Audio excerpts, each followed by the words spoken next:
За би бол ийм хүн юм байна. Заавал чи өнөөдөр элбэгдэрчтэй адилтгаж өөрийгөө үзэх шаардлага байхгүй. Элбэгдэрч гэдэг чинь өөрөө нэг бодгол хүн. Өөрийн гэсэн оршихуйтай, өөрийн гэсэн ахуйтай тэр хүн. Чиний ахуй оршихуй бүх юм чинь тустай. Тэгэхээр бид нар яагаад өнөөдөр нэг муу машин, нэг байрны төлөө бид нар өөрснийгөө зовоож амьдраад байгаа.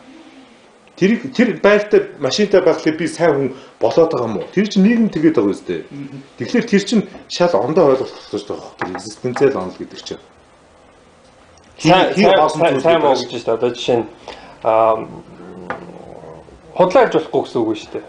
За худлаа хийлвэл нүгэл болдог тийм үү? 10 хар нүглийн нэг нь худлаа хийлнэ гэж аахгүй. Тэр чинь бурхны шашинд, христийн шашинд, лалын шашинд худлаа хийж болохгүй гэсэн юм байна шүү дээ. Тэгээ тавьсан байна шүү дээ. Тэгээд үнэн гэсэн юм байхгүй шүү дээ. Үгүй ийм байхгүй. Чи тэгвэл тэр талаас нь тэр худлаа хийж болохгүй гэдгээс чинь болоод заяа. Талибан гэж байна шүү дээ тийм үү? Талибаныхан байна шүү дээ. Жүжиг телевизийн хөтөлбөр шивж байдгийн нэг тиймэрхүү юмнуудыг кино моно энэ төрийг хорж байгаа байхгүй. Яагаад гэж. Яадгүй жүжигчин хүн худлаа хийдэг.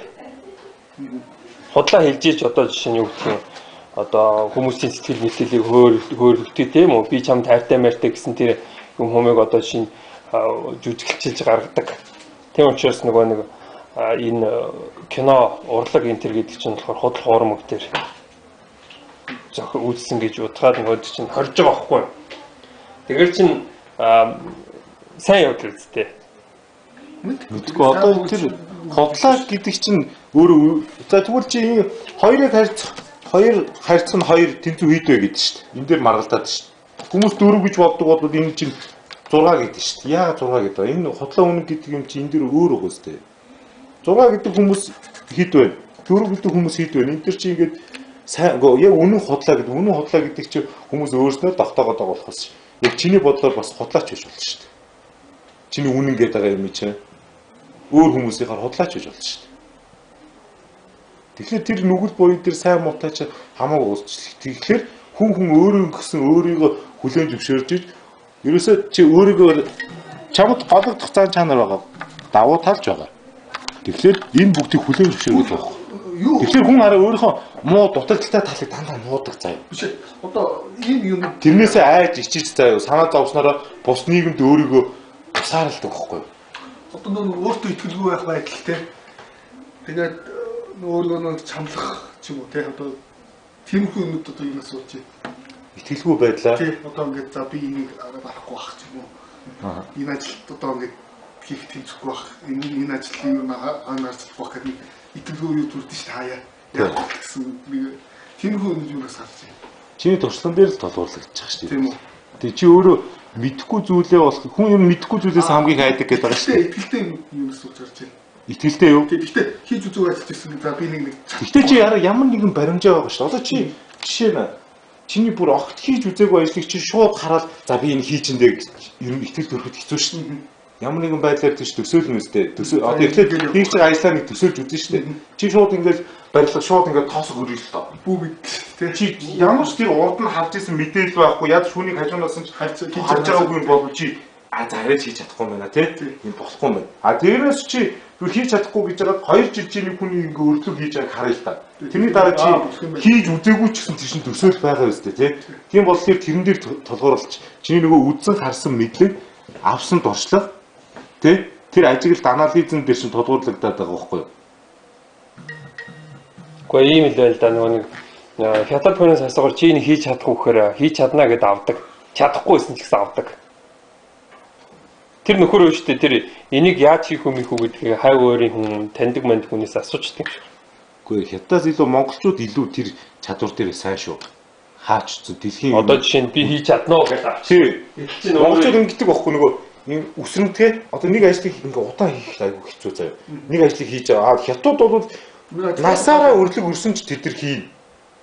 Сэтгэл хангалуун тэрэндээ амьдраад тэр өөрийнхөө хувь тавилантай эвлэрэл өгөхөд чадахгүй. Монголчууд бол шал өөр. Хизээш тэр нэг өрлөгийг писта насаараа хийнэ гэж байхгүй. Нэг өрлөг хийжсэн бол за шаврыг татаад үзчихээ. Оо шавар нь болж шаврын дээр юм биш үү? Өрлөгийг тэр дээр өрчих. Бид нар амраа шавар. Тэгээ шавраа татчихсан бол одоо яадаг? Өөр чааш шууд хөгжөө явчихдаг байхгүй. Тэгэхээр бидний тэр төсөөл хийж чадна гэсэн зориг бол илүү байгаа. Хаач ич. Тэгээд тэр гадаад ажиллаж амьдарч байгаа хүмүүс монголчууд яагаад тэдрээс ялгараад байгаа? Тэ монголчлог харах гэдэг нөгөө бидний удамд тавигдсан ген байгаа дээ шүү дээ. Тэ бид нар ямар нэг одоо жишээ нь гэдэг байхгүй. Нэг одоо ийм урт шүрэг байж шүү дээ. Тэ энэ шүргийг одоо Европод яг уртаар ингээ уртаа гарчлаа. Тэгэх юм бол энэ шүрэг ямар ч хэрэггүй өөр урт богинохон шүрэг байж байна. Тэгэхээр бид нар энийг шүү дээ. За нөгөө богинохон байхгүй юм энийг дундуур тастаа шүргэж. Ийм сэтгхүү бидэрт байгаад байгаа байхгүй арай. Яагаад энэ чинь бидэрт байгаад байна гэхлээр нүүдэлчин соёл чинь энэ нөлөөлөд байгаа байхгүй. Бид нар одоо нүүдэлчин баялаар амьдраагүй ч гэсэн бидний удам ген тэр жинхэнэ тэр нийтийн ухамсаргууд чинь тэр хатаглагдчихад байгаа байхгүй. Нүүдэлтээр яах юм бэ? Бүх юм бэлэн биш ш. Бага юмыг ашиглаад явж гин үстэй тий. Тэр юм чинь бидэрт хатаглагдсан учраас чадаад байгаа. Тэрнээс бид нар багасаа мал барьж магал дээр амьдраагүй, нүүдэлчин амьдрж үзээгүй. Бид нар яг нэг л байшинт төрөөл тэрнээсээ л амьдарч байгаа шүү дээ. Тэгсэн мөртлөө яагаад бид нар одоо шинэ Америк ч юм уу эсвэл Европын Английн нэг бидний насны хүнтэй харьцуулангууд бидний тэр ухамсаргууд байгаад байгаа шүү дээ. Тийм учраас бид нар чадах гад хийх гээд болох гээд шүү дээ. Бид нар бол чад ондоогоор харна юмыг. Яг бол өгчихгүй. Аа? Яг бол өгчихгүй. Хөгж байгаа шүү дээ. Хөгж байгаа. Чи яагаад Монгол улсыг заавал тэр дэлхийн брэнд тэр Япон, Англи, харьцуулах ёстой гэж яваад шүү дээ л тий. Яг харьцуулах ёстой. Харьцуулах ёстой гэж одоо чинь юу гэдэг юм наад захын хэрэгцээ гэж байна шүү дээ. Даав эрг болт гэдэг юм уу. Одоо нэг тийм одоо чинь товч одоо зүйлт мүлт байлаа гэхэлчээд одоо чинь гаднаас авч шүү дээ. Тэг бид нар үйлдвэр сураагүй юм байна шүү Тэ. дээ. Одоо бид нар чи бүгд тэр Чингисийн үйлдвэр хаач тэр хятадуудын үйлдвэрсэн юм очиж зохиж унаагаад юмыг аваад явдаг гэсэн хүмүүс өстэй. Очиж дээр бид нар тийм талдаа сайн байхгүй юу? Юмыг очиж авчаад өөрсөндөө ашиглана гэхээс өөрснөө юмыг бүтээхдээ бид нар бол муу.